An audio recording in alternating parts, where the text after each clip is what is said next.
morning, everybody. I wanted to stop in and give everybody a update on our channel. We've got some exciting stuff about to happen, at least exciting for my husband and I. And I wanted to give you sort of an update on, what's going on. We're still working really hard to get our house ready for get it up for sale. Our cabinet doors are going to be ordered soon, so we're going to be able, I have no doors on my cabinetry in my kitchen just because, one, I couldn't decide what type of door I wanted, and two, the availability of ordering them all at the same time, making sure I get all the right sizes. It doesn't, happen quickly. So I'm going to be doing that really soon, and I'll do a video on us installing our new cabinet doors and then giving you an overview of the kitchen. And that's supposed to happen right before Thanksgiving. I hope to have it done by Thanksgiving so that I can have family over without having all of my cabinetry open and to everybody to see. Although it's relatively organized. That's one thing, when you don't have cabinet doors, you really keep stuff organized and you really keep stuff straight and clean and nice. So it's really gotten me into a habit of, before I could just throw something in a cabinet and shut the door. With everything being exposed, I keep everything really, really straightened up. So that's a plus. I wanted to address some questions that I've gotten over the last probably 30 days. I've answered these individually, so I'm not going to call everybody out on asking me the questions, but I wanted to go ahead and answer them. But before I do that, I want to let everybody know that we are about to venture into another trip to look at property. And this time we're going to be traveling to northeast Arkansas, where it's probably in the far corner of northeast Arkansas. We found a piece of property there that it seems to have everything on our list. There's a few things missing that I think I can live without until we add an extra cabin. Our ultimate goal would be to have 2 cabins or 2 residences on our property, whatever we have, because we could use that as an income for an Airbnb, or we could have family stay there when they're visiting us. So it's a benefit for us to get an additional residence, and we don't really want to live in a big home and to house everybody under one roof. And so it's always nice when you're visiting to be able to, visit and then go to a space that's private and it's your own, where you can feel comfortable. And the property that we're trying to buy is going to have a lot of recreational stuff to do, and so you'll need space for gear and that type of thing. And I want to make sure it has a small kitchen area so they can, fix a cup of coffee or make some toast or something like that, where if we do rent it out for a weekend, they can be self-sustaining as well. So we have a list of, I believe we were sent miracle upon miracle. We had a realtor. I think I bugged him. That's why he kept answering me back. But I bugged him. And so now I think he believes that we're serious. And he sent us a list of properties last night. We went over them. I only like 2 of the properties that I think will work for us. My husband likes the original one we saw, but he's willing to look at all of them. He won't make a decision until he puts his feet on the soil and we go and actually see them, so that we can, submit a bid for them. None of them are foreclosed properties. None of them are in arrears. And several of them are overpriced, I think, for the market there. But we'll see what happens. We know what our budget is. We know what we can handle.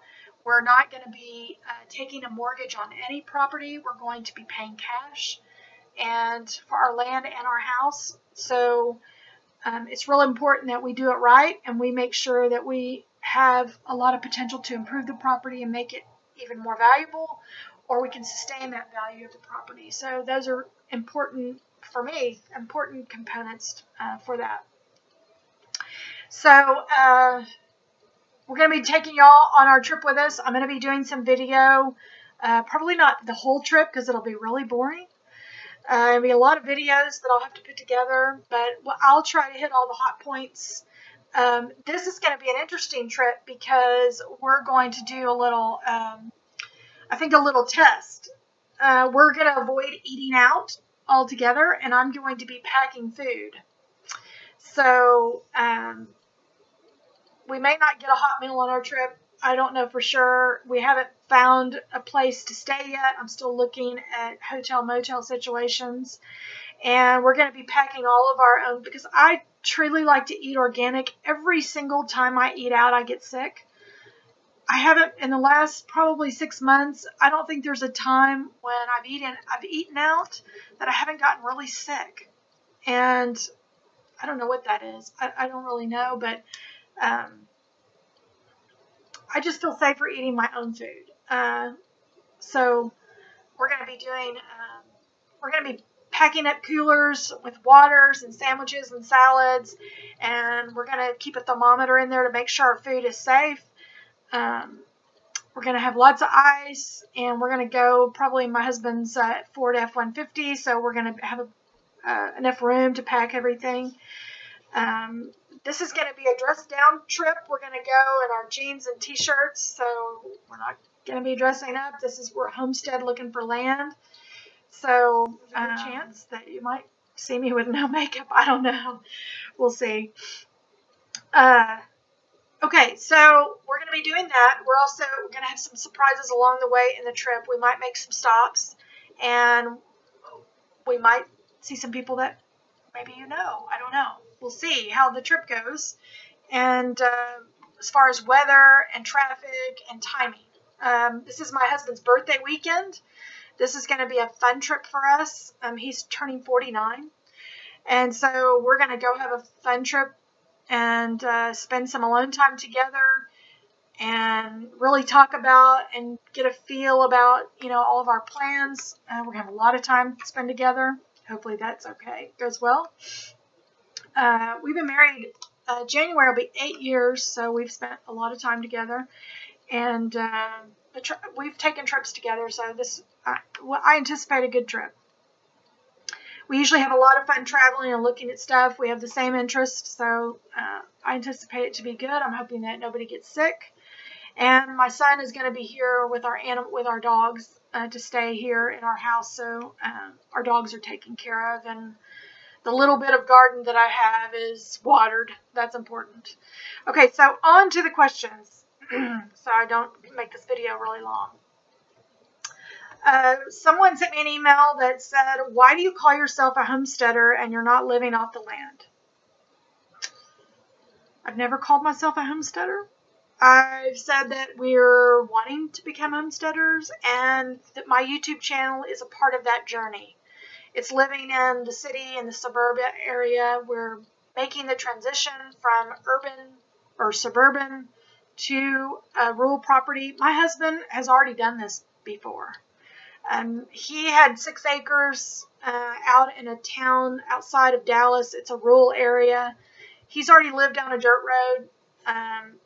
He's already had a homestead life and pretty much a homestead life, although he had a regular job. But he misses it and wants it back. He does not enjoy living in a subdivision. So maybe your question is, why would I want to go from the city to the country? I grew up visiting and staying at and spending a lot of time with my grandparents on their farm, and my skill set for homesteading is there because I've had all the training to do so. Not necessarily 100% of the knowledge, but we have resources now that we've never had in this country. We have it available. Not only YouTube teachers, but we have the ability to research and do our own homework as never before. So we are a transitional family, a couple really, moving. We have no children living at home. They're all grown. All 5 of our children are all grown and living their own lives and they're living in different states. My two are living in the same state as me, but they're not down the road. They're a good distance from me, and they have to make a special trip to come and see me. So I haven't really called myself a homesteader. I've made reference to homesteading, and I hope to be a homesteader very soon and take my channel as well as my life onto a homestead situation. And I'm doing my due diligence, the research, and we're taking our time. We're not going to jump out of the boat, just fly by our pants. That's just not how my husband and I are with big decisions. We really like to make sure that we're going to be able to live a really good, flourishing life and make good decisions so that we don't look back and say, boy, I wish I'd have never done that. I don't like to live with those kind of regrets. The next one is, most of your canning videos are not detailed. Why are they detailed? Well, I'm not a canning teacher. I don't teach canning. I do canning in my own life. I don't can every single thing. I don't have a 24 by 24 pantry full of food. I'm not a prepper by any sort. Not at this stage in my life. I'm not any of those things. I can for several reasons. I can for gifts. I can for my own enjoyment. And I can for seasonal items that I know that you're not supposed to be able to buy in the wintertime. You're supposed to be able to buy seasonally.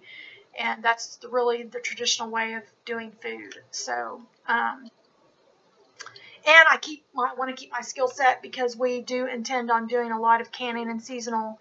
I intend on having a pretty large garden where we're going, and I want to be able to make sure that I maintain that skill set.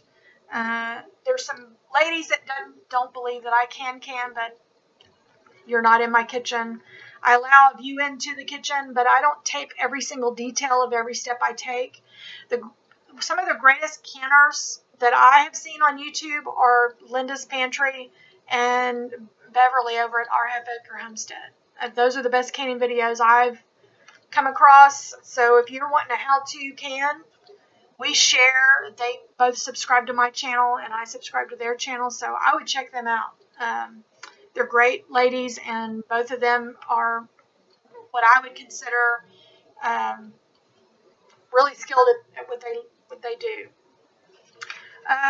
Next question was, when are you actually moving? Well, when we find property. When we find a house or land to build a home, either way. The properties, by the way, that we're going to go look at all have homes on them.